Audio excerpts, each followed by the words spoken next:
chancellors and heads of higher education institutions, distinguished guests, ladies and gentlemen, good afternoon to you all. I want to begin by thanking God who has made it possible for all of us who are gathered here today to become part of this important milestone of the inaugural Regional Ministerial Conference on the East African Community Common Higher Education Area. In a special way, let me thank the President of Uganda for carving out some time in his busy schedule to be with us here today as a higher education fraternity of the East African community. Mr. President, your presence in this forum is an inspiration to many young and old who hold dear the ideals of an integrated East African community as an important step in the journey of Pan-Africanism. I also take this honor to welcome all our guests and thank you all for honoring our invitation with your personal presence. I extend to you greetings and good wishes of fruitful deliberations from the Ministry of Education and Sports. Now, a little over 80 years ago, as you heard Professor Kwakol mention, in May 2017, the East African community was declared a common higher education area. However, this meeting marks the first regional ministerial conference for higher education to review the journey we have walked since inception of the common higher education area. I believe that the review of our common higher education area during this conference shall also help us answer questions such as, one, the first extent to which, as East Africa partner states, we have made our common higher education area not only competitive as an attraction for both students and academic faculty, but the private sector too, as true partners of development. Two, the extent to which the common higher education area has become a catalyst for the various efforts by the respective partner states to bring about socio-economic transformation of their own people. Therefore, as ministers responsible for education in the region, we do not see ourselves as only policymakers, but stewards of a shared vision of socio-economic transformation of our people. We see higher education both as an enabler as well as a critical building block in this house we call the East African community. Relatedly, the people for whom we are here to serve in our respective capacities perceive relevance of the common higher education area from their own perspective. The young people want to witness mobility of talent and mutual recognition of qualifications amongst East African partner states. The private sector perceives relevance of a common higher education area as being responsive to industry and job market by way of producing inventions and innovation services and products that will add value to the consumer's experience. Lastly, the governments. The governments will appreciate the relevance of a common higher education area when this subsector becomes a source of pragmatic policy solutions to the pressing problems in society aspiring for socio-economic transformation. This implies, therefore, that our aspiration for an integrated higher education area is purposeful because it does not seek to fulfill the self-interests of higher education per se, but the greater good of the more than 300 million people in East African community.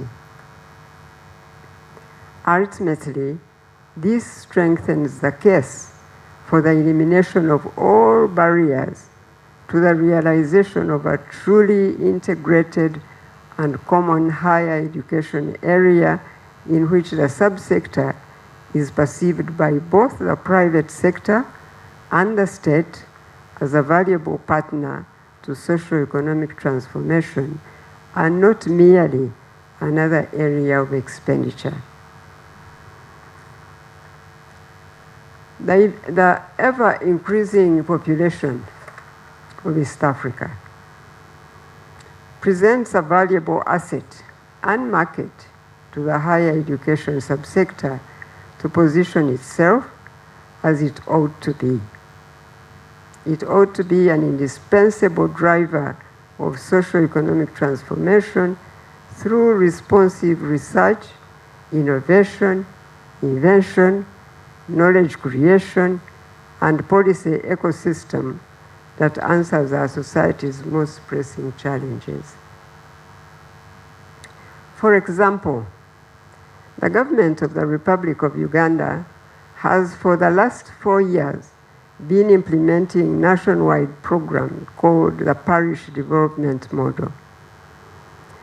This program seeks to bring into the money economy those households that have been in a subsistence lifestyle. Parish Development Model has been disbursing funds directly to beneficiaries in those households. And you know that the majority of our community belong to those households.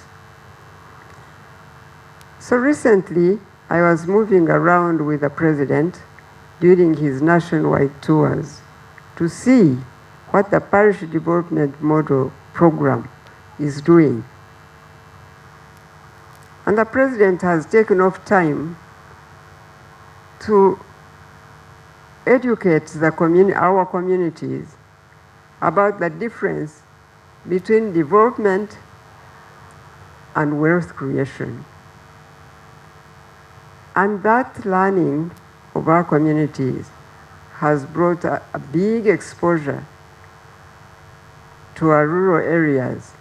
People are beginning to really seriously work, knowing what they are doing, that they must create wealth for each family.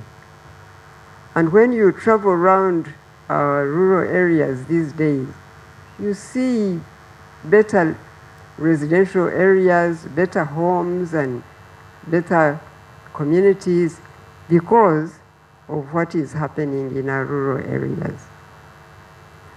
As we moved around with the president, we witnessed varying levels of success and impact of this program.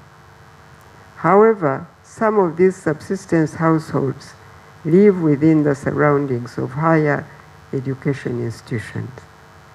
So I keep asking myself whether there is a way these higher education institutions can be of value to the government's grassroots programs, such as Parish Development Model. Now, this is the relevance I was referring to earlier. Higher education needs to transform itself from being perceived as an ivory tower of ideas to becoming the solution to common socio-economic challenges that households encounter in their day-to-day lives. Therefore, a gathering like this of higher education leadership in our East African community really can do so much to the change that would bring what we have had in Africa as potential of riches in Africa that has been talked about as potential since creation, that can now become reality for its own people to live better lives. I'm looking forward to what this gathering is going to do for the East African community. For instance, higher education can be innovative in driving a cottage industry mindset whereby once a student graduates, he or she thinks of what they can do first and foremost from one's home or household before looking elsewhere for employment. And you know, many of our young people who are educated, who call themselves unemployed, come from agricultural backgrounds, but they call themselves unemployed because they are looking for white-collar jobs only as a source of employment.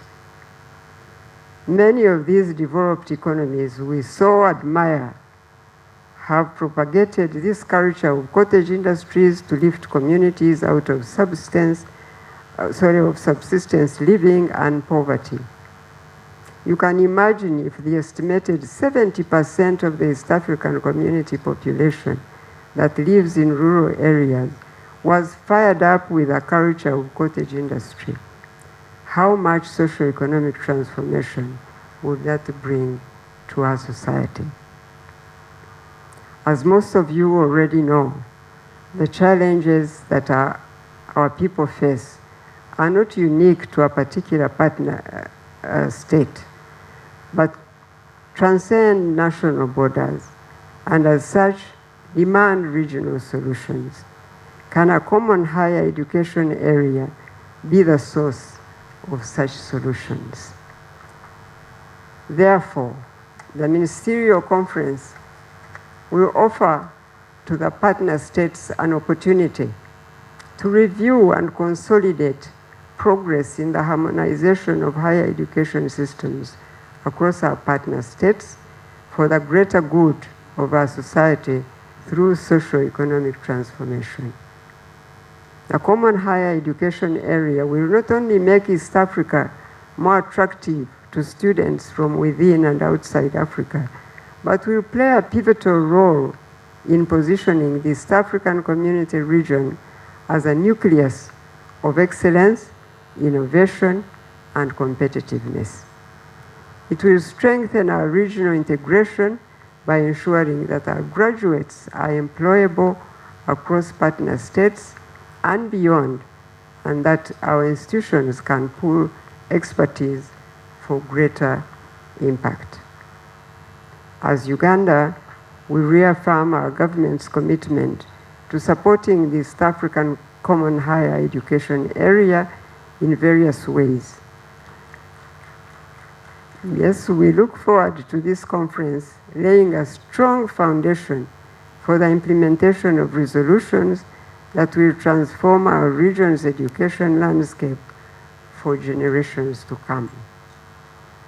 Lastly, I wish to thank the Forum of CEOs of National Higher Education Councils and Commissions in the East African Community and the Inter-University Council for East Africa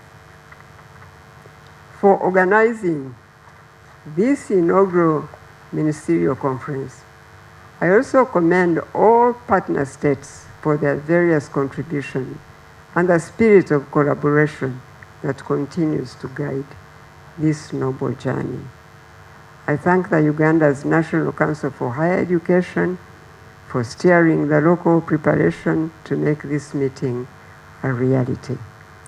It is my hope now and prayer that the 3 days of the conference will be used not only to deliberate, but also to make bold obligations and actionable decisions that will bring to life the aspirations of our young people who look up to us for a future of opportunity, of dignity, and shared prosperity. I'd like to remind you of the words of President Julius Nyerere, who said, in quotes, "Unity may not make us rich, but it can make it difficult for Africa and the African peoples to be disregarded or humiliated forever. And it will therefore increase the effectiveness of the decisions we make and try to implement for our development, unquote. This saying strengthens the case for investing in the relevance of a common higher education area for the East African community as partner states. It is now my singular honor and pleasure to invite the President to address this gathering and officially open this conference. God bless you. The members of IALA and other officials, I welcome you to Uganda, and I'm glad that you have come here for this important meeting to discuss the issue of a common area for higher education. But this is 2025.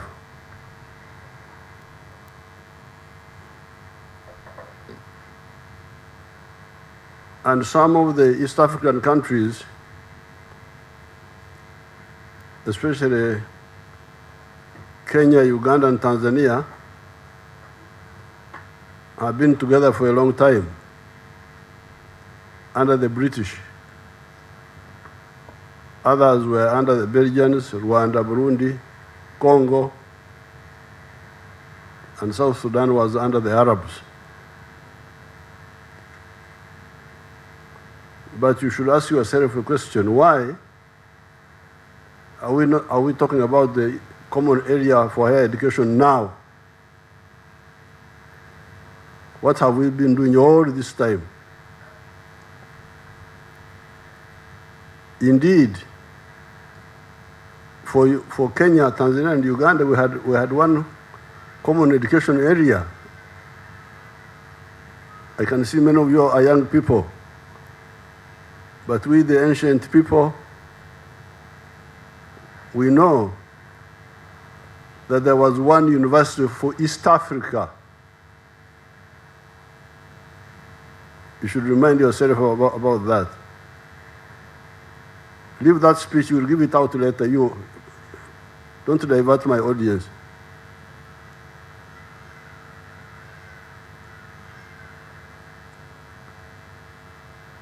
We had one University of East Africa with the university colleges of Makerere, Nairobi, and Dar es Salaam. And we had so many common services, the railway, the airline, so many of them. The university council. But they broke down 1977. That's why you are now giving me medals that I was among those who resurrected what had collapsed. Therefore, as you talk about the common education area for higher education, it is better if we start by answering clearly for everybody who has got ears to hear and eyes to see, to say, why integration? Why integration? What is the integration for? Because you cannot firmly deal with the how, because you are now talking about the how to integrate, how to integrate at the higher education level. But the question is why do you need to integrate in the first place? Now, the speech the young man had started distributing is what I gave in 2015 30th July in Dar es Salaam, when the late Benjamin Mkapa invited me there. In that speech and in many other speeches, I was dealing with the issue of the why. Why integrate? Why? The good thing is that I've been involved in that movement for more than 60 years now, with our elders of Africa, as young people following them, Kwame Nkrumah, Modibo Keita, Sekou Toure, Patrice Lumumba, Mwalimu Nyerere, Jomo Kenyatta, Abeid Karume, who were behind them. I was very active from the very beginning. Now, the reasons why we, the Pan-Africanists, we will see it in this longish speech here, but also other documents. We insist on integration are three. Reason number one, have you heard of the word prosperity? If you say you have heard of the word prosperity, then the next question is, how do you intend? How do we intend to create prosperity for our people? The people in Africa, starting with this region where we are. Where does prosperity come from? Can prosperity come from begging? Because some people thought that was an answer. That if you become a client, a puppet of foreign states, they can give you aid and you will be prosperous. But that one has failed, and it was clear that it could not succeed. So therefore, in the 1960s, when we were grappling with these problems, we discovered that the only way you can create prosperity for your people is when each family, as Mama was saying here, is when each individual, each family, or a company produces a good or a service, bidhaa au huduma, ndio tunasema kwa Kiswahili. If each individual, each family, each company produces a good or a service, here in our language we add another something else. We say with echibaro. Echibaro is a word for us which says, I can see the Murundi smiling because he seems to know, to spy on me, to know what I'm saying in my... What is echibaro, Professor? You tell these people, tochizi. Omunyarwanda kinakano kimanya echibaro niki? Echibaro niki? You don't know? I'm surprised. I thought they knew. Do some Tanzanians know? The ones from Bukoba would know. We don't have anybody here who knows.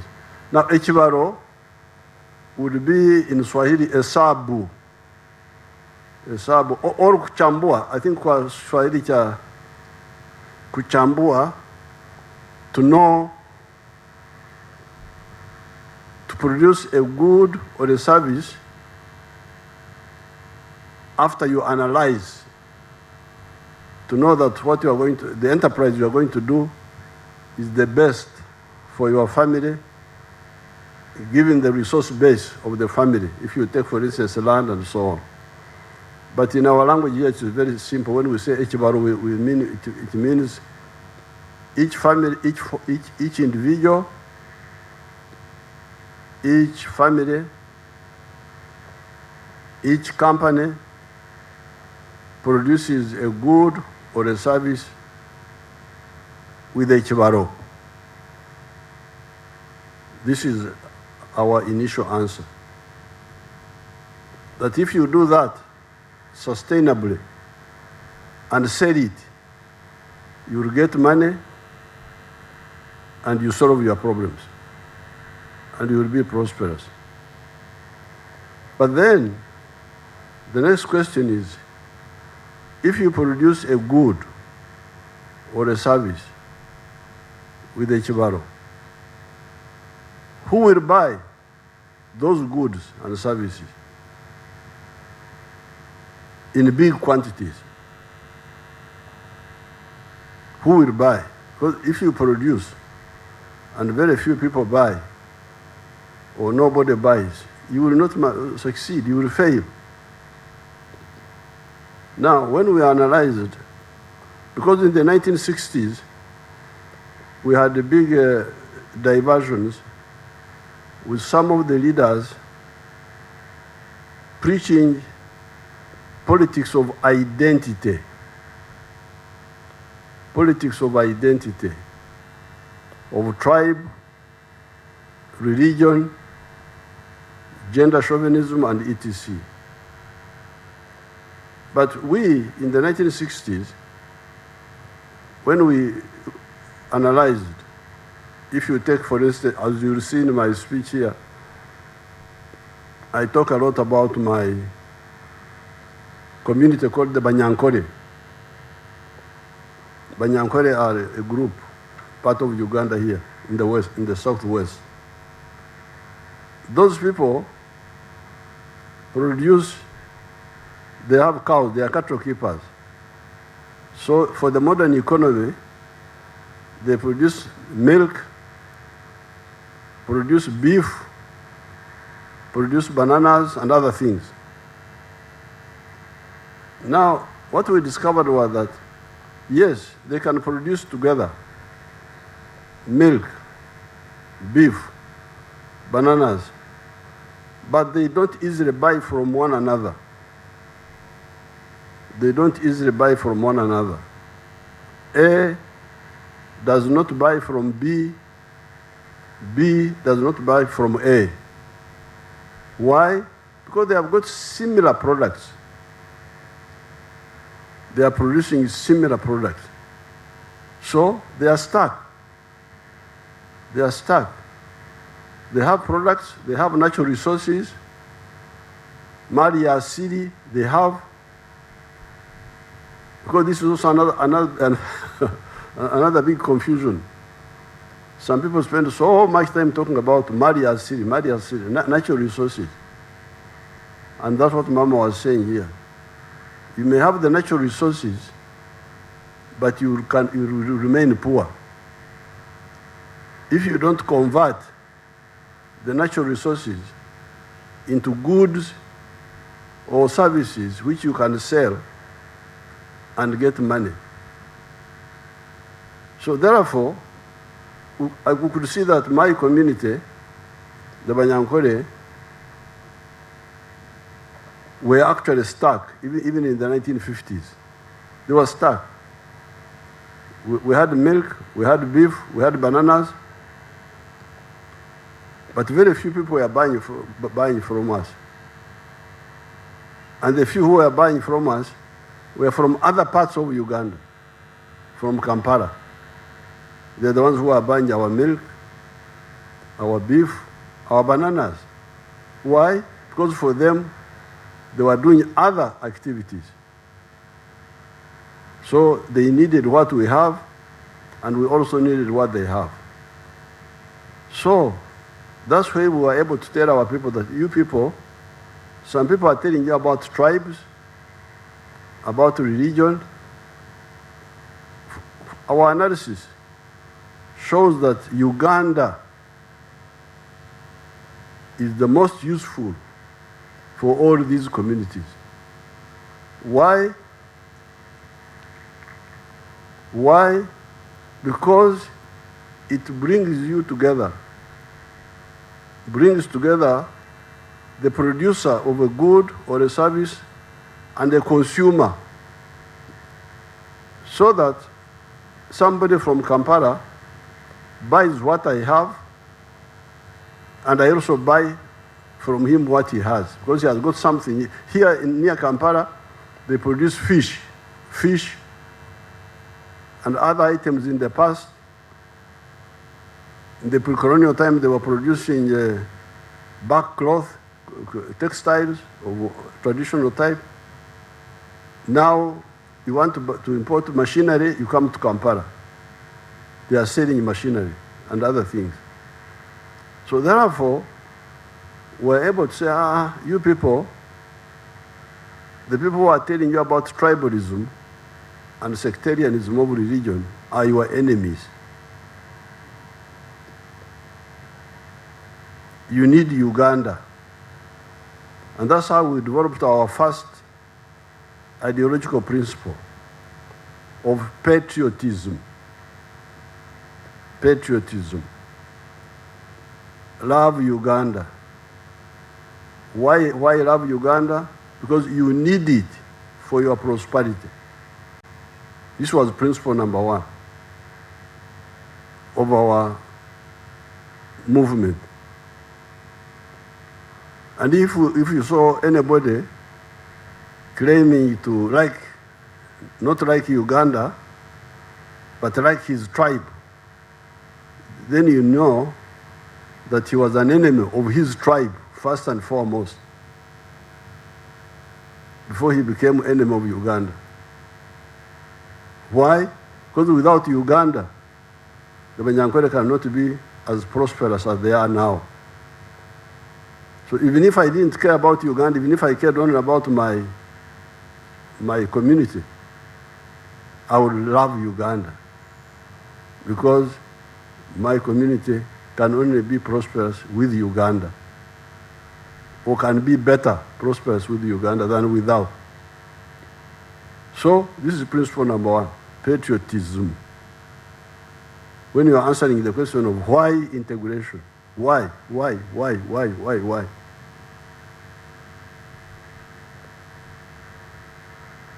I can see there's a minister from Somalia. Up to now in Somalia, we have the problem of clans. The clans are very busy with one another. Fighting. The Hawiya, the other one from the Isaac, the one of Siad Bari, the Darod. Then there's another one. Then there's half clan. So they say 4.5 clans in Somalia. I really want God to give me time, and I go and talk with those people about these clans. This is the problem of Somalia now for 30 years, more than 30 years. But once we talked about patriotism, love Uganda. Why? Because you need it for your prosperity. If you want your people to be prosperous, you need Uganda. But soon, that's why, you know, when I tried to learn French more than 60 years ago, and I was moving very well in French, in the school. Fermez la porte. Ouvrez la porte. And I was moving very well. But the problem came when our French teacher, Mr. Bayaz, said some words are women, some are men. Eh. So with my usual argumentativeness, I asked Mr. Byers, Mr. Byers, how do we know which word is woman and which word is man? He said, no, there is no law. You just cram in your head. I said, please, bye-bye French. That's how I stopped learning French, 1962. But I kept a few words in my head of French. They always stay there. One of them is beaucoup dormir. Beaucoup dormir, which means sleeping a lot. So, beaucoup dormir is also good. When you are asleep, you don't know the problems in the world. It's good to be asleep. Because a snake can come and enter the house and bite you and you die peacefully without worrying. Because you are dormir, you are asleep. So when people are asleep, they really don't know their interests. They can be in problems, but they don't see any problem.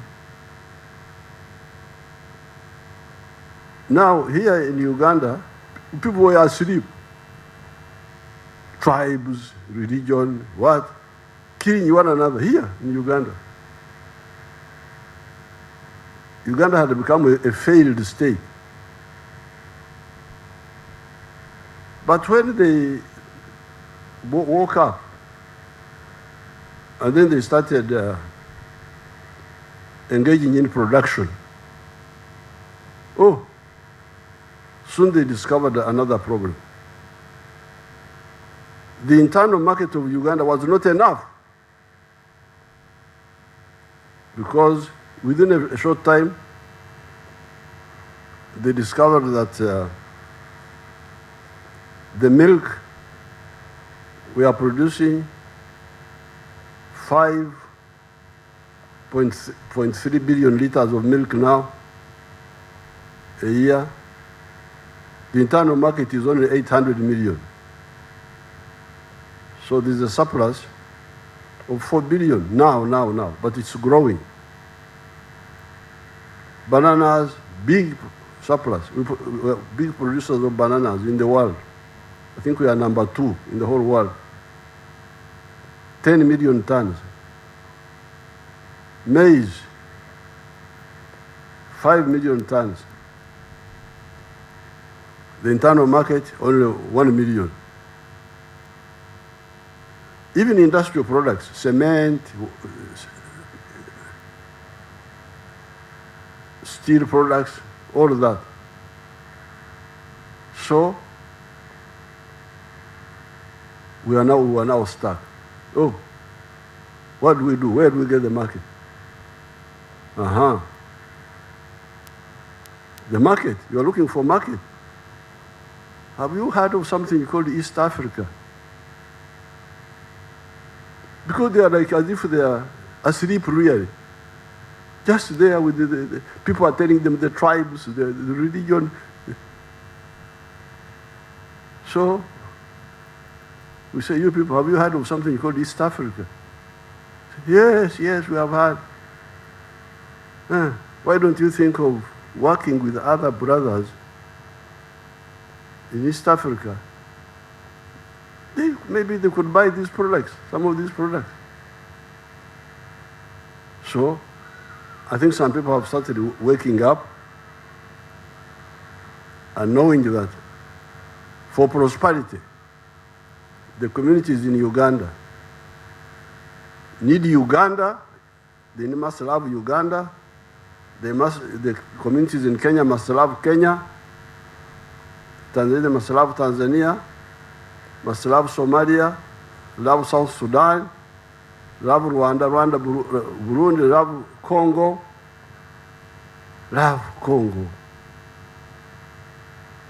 But also love East Africa, banange. Why you love it? Because you need it for your own good. Whether you like my face or not, you need me. You need my power. Mfuko wangu uko na kitu ndani yake. Kama unataka kuwa vizuri kwako, nitazame vizuri.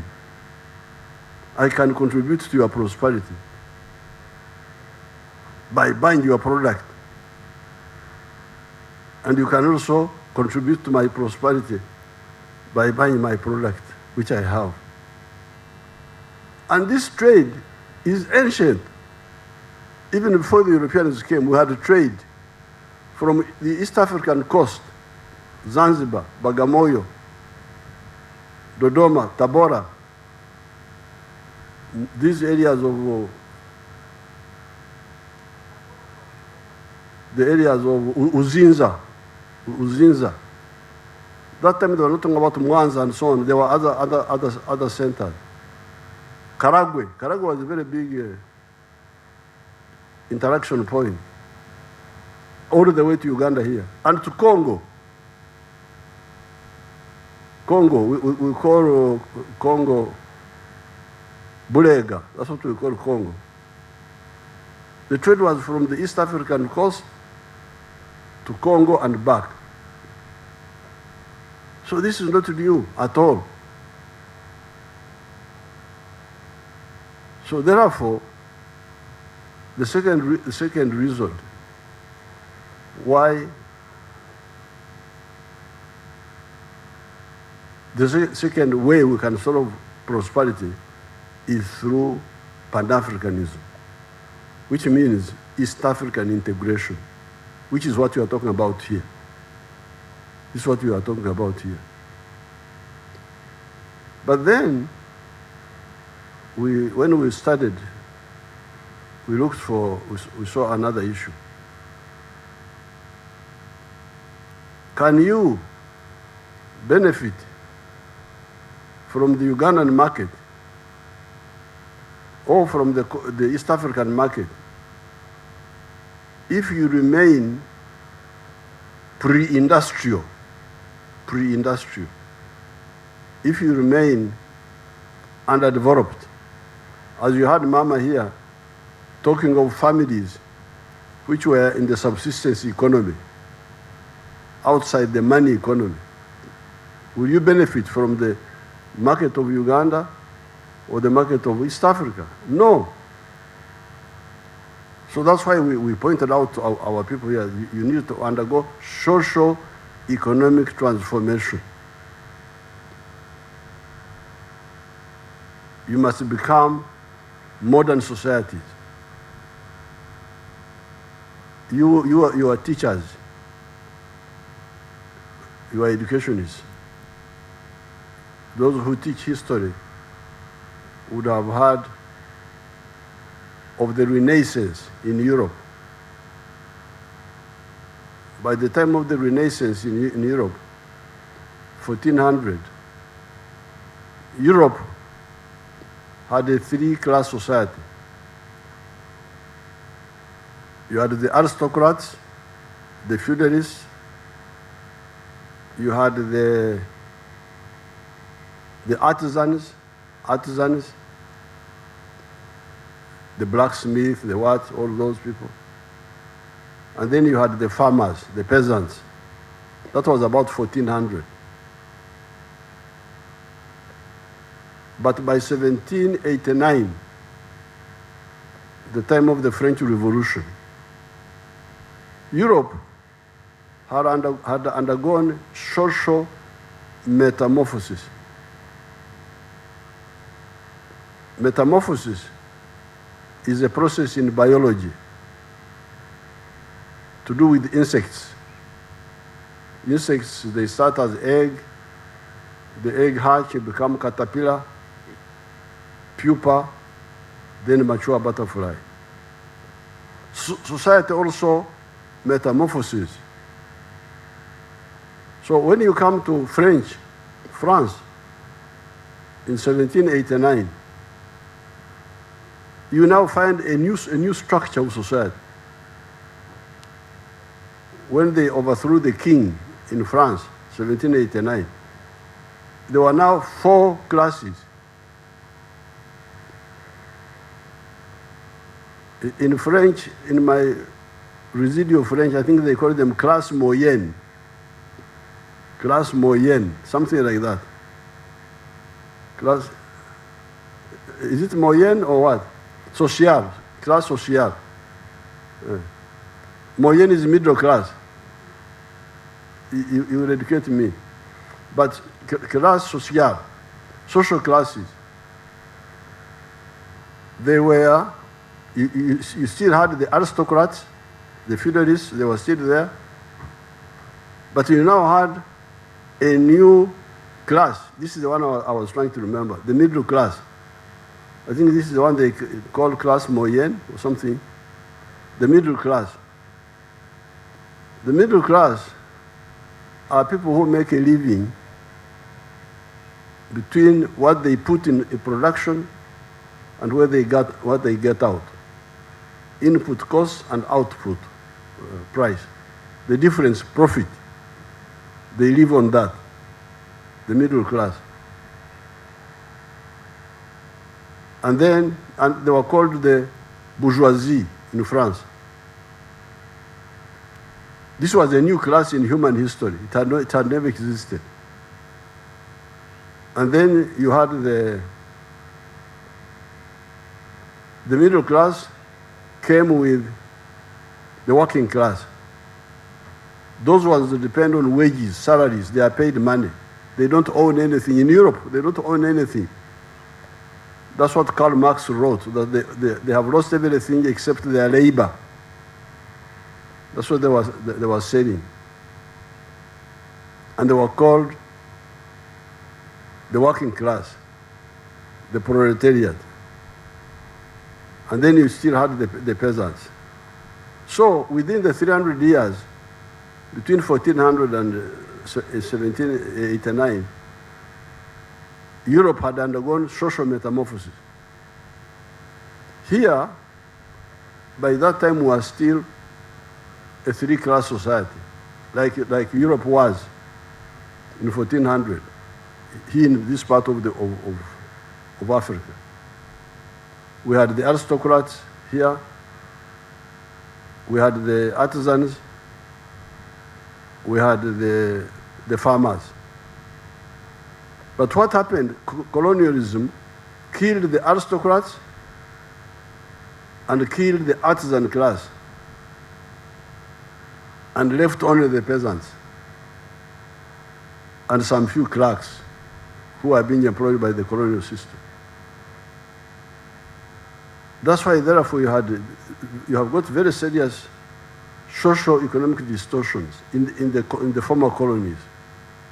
So therefore, in order to benefit from the market of Uganda, to market from the market of each country fully, to market from the market of East Africa, in each country, you must have socio-economic transformation. You cannot go on with peasants, where a peasant produces another peasant, and you think you are doing a good job. The peasants must disappear, not by killing them, but by transforming them. If you go to Europe now, and you are looking for the feudalists, they are no longer there. And you go looking for the peasants, they are no longer there. What you have in Europe now are the middle class and the skilled working class. That's what you have. It has become a 2-class society in Europe. So even here, we must have socio-economic transformation. And this is where now education comes in now. Education comes in here. Strategically, We have united Uganda under patriotism. Strategically, we are bringing together East Africa and Africa under Pan-Africanism. But our citizens, to fully enjoy, utilize this market, they must undergo socio-economic transformation through two routes. Route number one is education for everybody, if possible. Education. And then route number two, to join the money economy, which is what Mama was talking about. All the families must join the money economy. And then now you're going to the details of education, what sort of education, science education, technical education, humanities, and so on. You're going to those details now. And that's how now you come to the common higher education area. Why are you disagreeing? Here in Uganda, we had to fight a small battle. We're always fighting with some small battles. The small battle was in the schools where they are children are paying for education. Some of the teachers were charging students from South Sudan higher than the ones from Uganda. Oh, we almost went to war. Stop this. What are you doing? All the children must pay the same. It's really criminal. What are you thinking? What a child who also wants education like this other one here? But if you don't know the why the integration? That's why all those problems come. Now, then the commonality. If you understand that I need East Africa, Banange, for my own good, I need East Africa, I need Africa. East Africa, at least let's start with East Africa because it's a bit nearer. Then we ought to have common standards. Once I have qualified here, I should be able to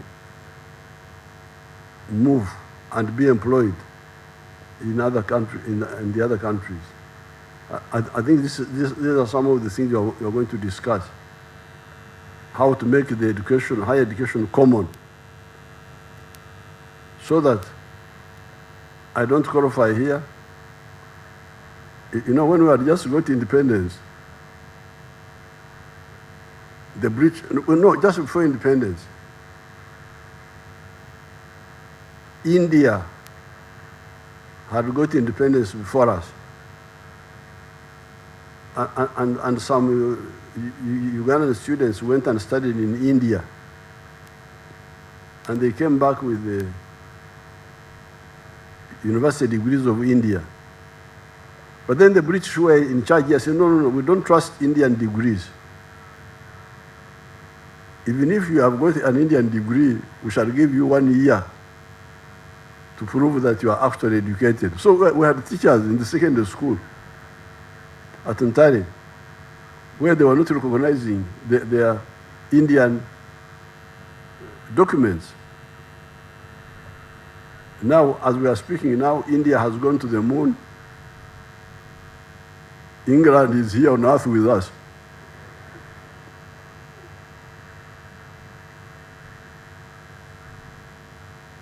So, you should resolve the issue of the standards, the syllabus, so that we make it easy because that's what was happening with Kenya, Uganda, and Tanzania until chaos came in. We had the same system here. Actually, even with the British, we had the Cambridge school system and so on, and University of East Africa.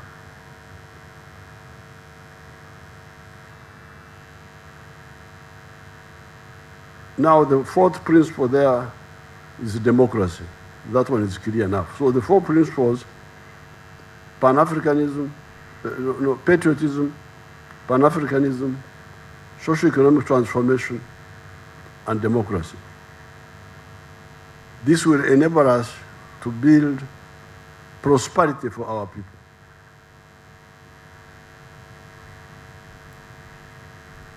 And if you want to look for examples in the world, you can compare the United States of America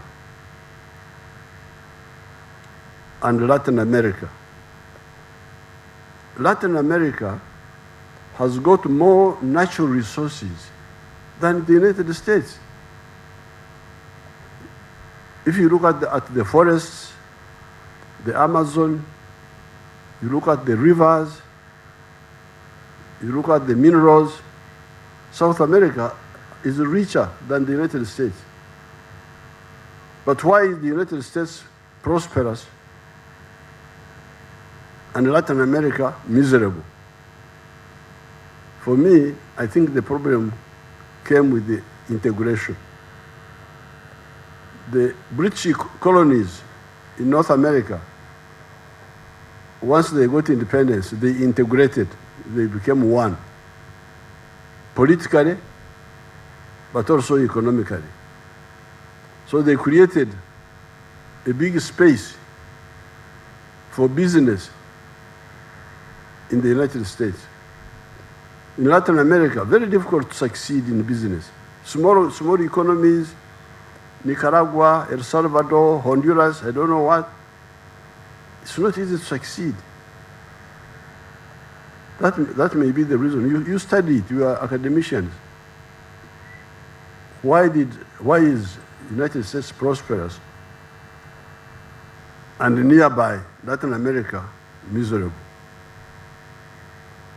So all this is connected with the word prosperity. But then there's another word: strategic security. How can Africa be secure from all threats? When the Europeans colonized us, some of the people who were colonized never survived. If you go to United States now, you will find people there called Americans. But those are people who came from Europe and took the land of the original Americans, the Indians of North America. Not long ago, 400 years ago. By that time we were here. These kingdoms of ours were here. Long, long before. By 900 AD, our kingdoms here were there, of Uganda, and Rwanda, and Karagwe, Tanzania, and so we were here. So a new country was born when we were here. Putting your skins, running around. Now they went and created that powerful country.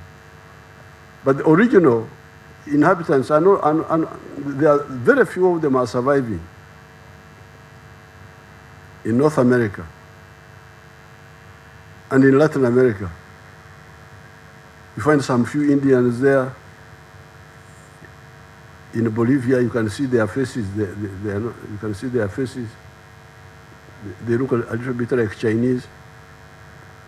But they are marginalized people. Some disappeared completely. Others were completely marginalized. Australia, the Aborigines. Here, Africans don't die easily.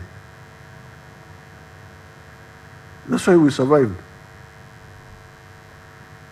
By our genes. Why did the Africans disappear?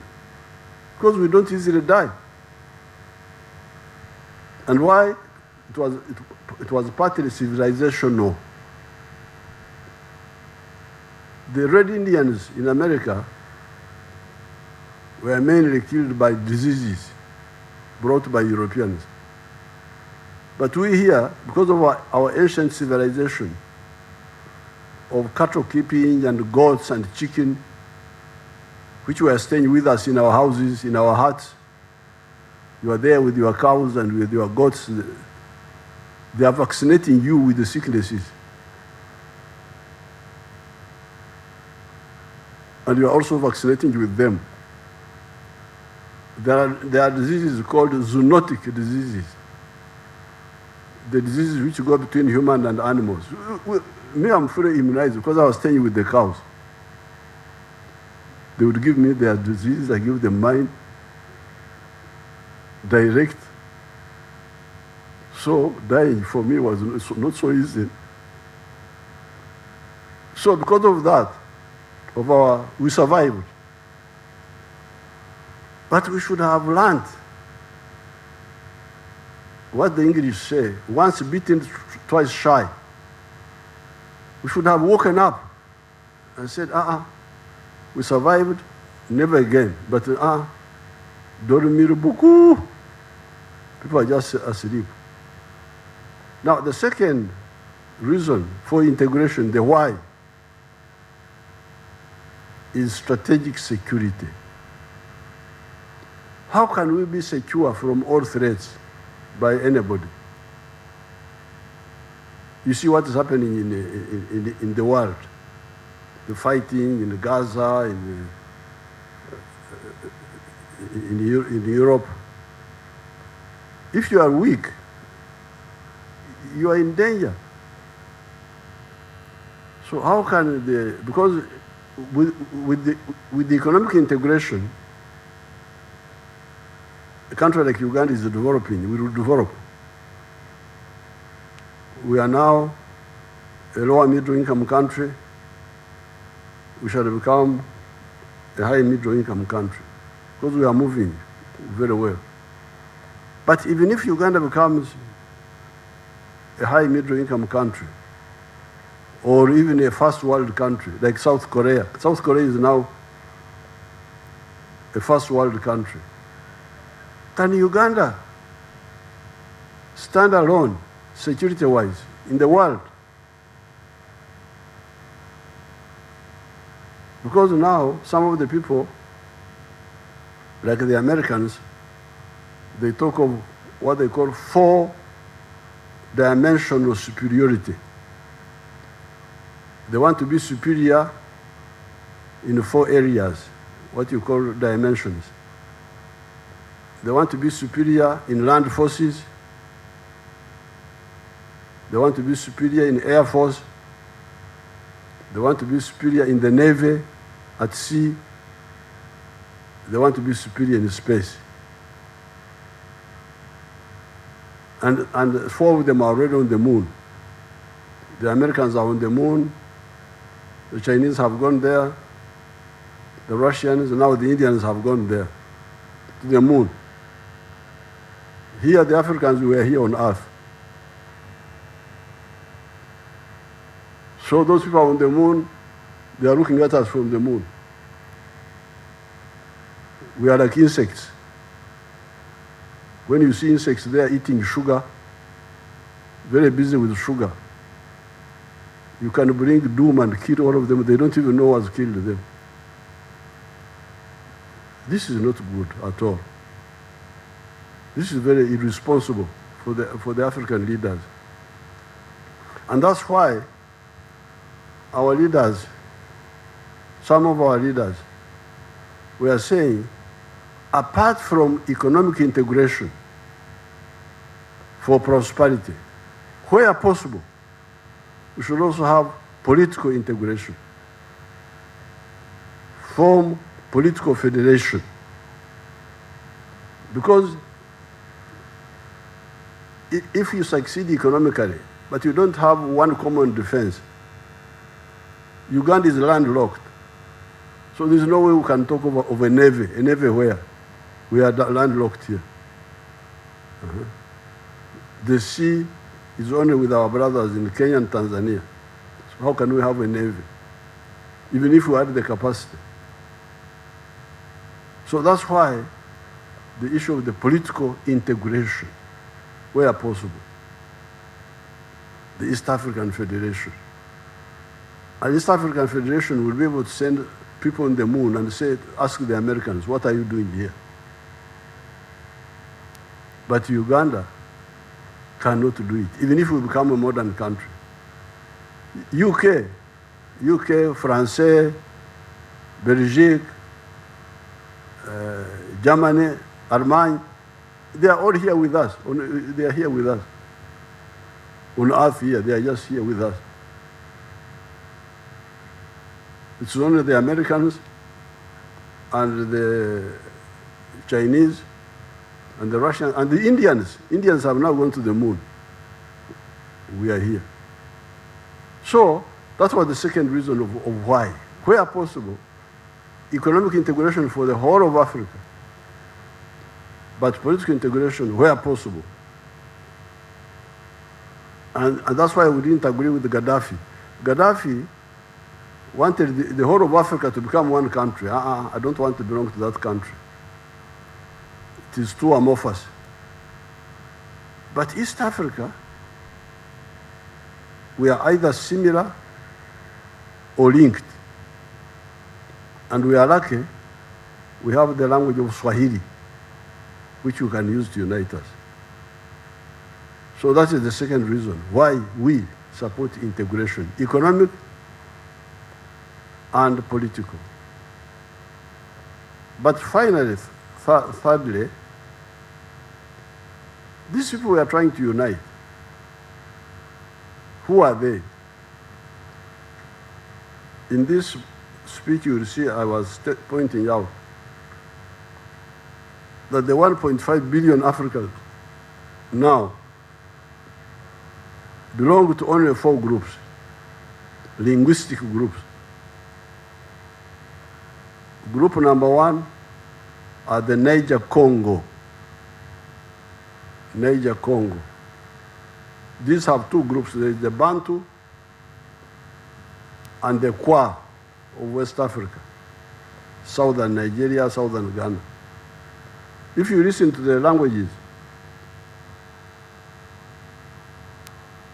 they are very either similar or linked. If, for instance, I say the word Obudiri, it's an old word meaning bed here, in our languages here.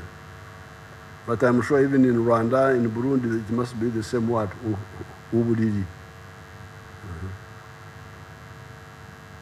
You can go. So many similarities among the Bantu dialects. But even between the Niger-Congo and the other group are what we call the Nilo-Saharan. Nilo-Saharan are people like our people in northern Uganda, northern Kenya, Turkana and all those people, southern Ethiopia, the Oromos, the Nubians, the Somalis. These are all part of the Nilo-Saharan.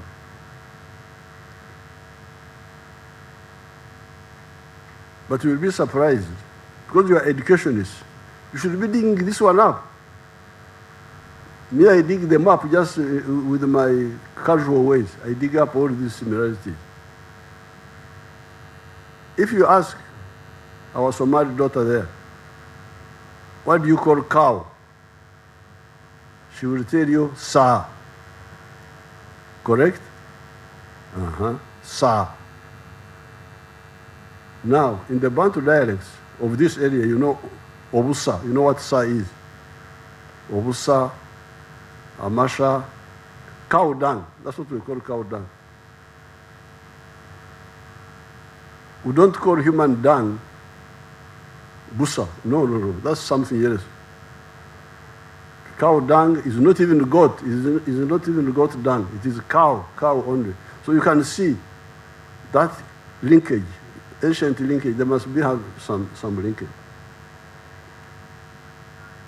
Now the third language group are the Afro-Asiatic, the Arabic and Tigrinya and Amhara. And then there's a small group in South Africa called the Khoisan. So when they say Africa, different, what? These people are either similar or linked. And we can, if we are very clear, we can work to unite them both economically and in some cases politically for their own good, and we will be able to create very strong units. I must commend Mwalimu Nyerere and Abeid Karume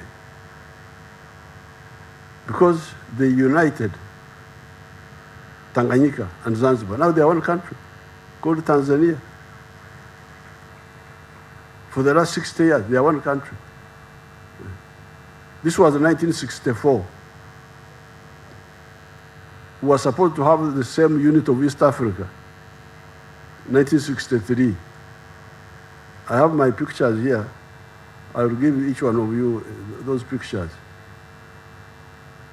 of that time. But some of our leaders wanted to remain big fishes in a smaller pond. If you're in a smaller pond, you are a big fish. And that's how Mwalimu gave up, and in 1964, he moved with Karume, and they formed Tanzania, which has really helped those people there. If you go and do research, how the groups have benefited, how the Zanzibaris have moved, benefited,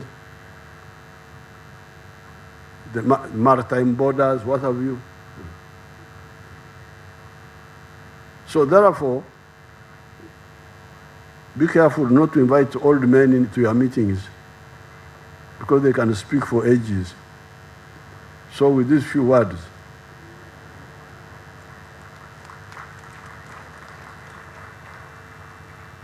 I do what? What do I do now? I declare the meeting open.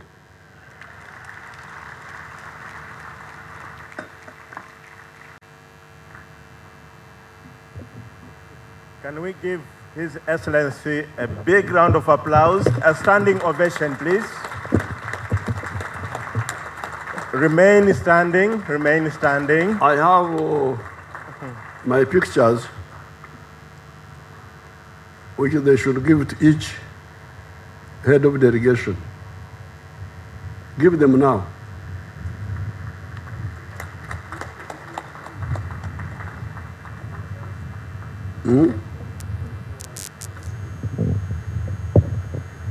No, let's finish.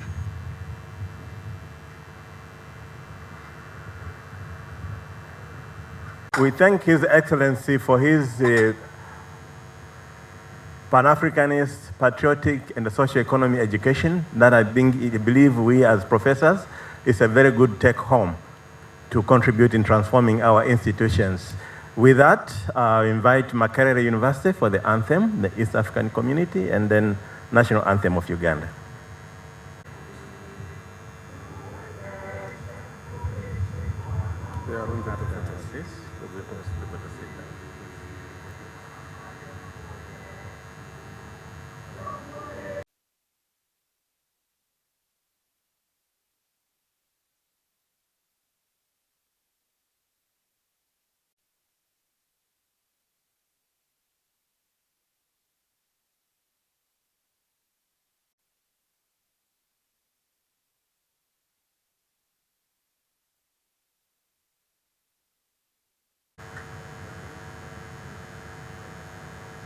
Yeah.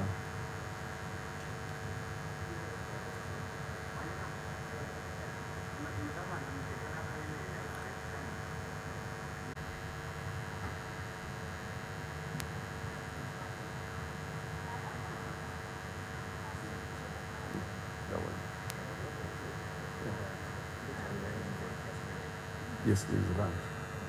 So things like this, I don't know whether I've accepted. You know, I pushed 15 and see whether I'm smuggled with it and see whether Mama can have lunch. Yes.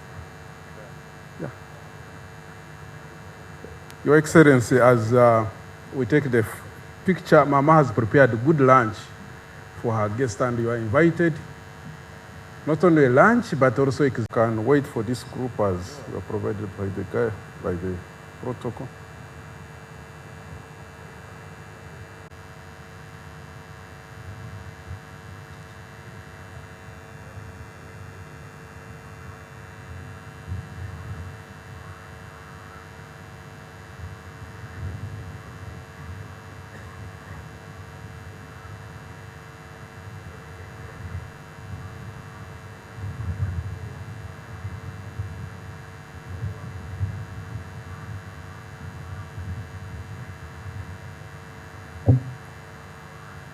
Ladies and gentlemen, we will request that we stay in our seats until His Excellency and the First Lady leave, and then we will make our way to the luncheon area.